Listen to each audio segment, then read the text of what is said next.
Hello friends, आज है हमारे पास फिगो TDCI 1.4 लीटर इंजन। इस गाड़ी के अंदर नॉकिंग आ रही है इंजन में और गाड़ी पिकअप ड्रॉप कर रही है। करते हैं इसे स्टार्ट। DTC भी आ रही है क्या?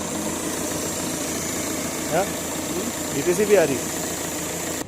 DTC तो जनरेट नहीं हो रही है, गाड़ी पिकअप ड्रॉप कर रही है और नॉकिंग कर रहा है इंजन। तो अब हम इसे करेंगे सोल आउट।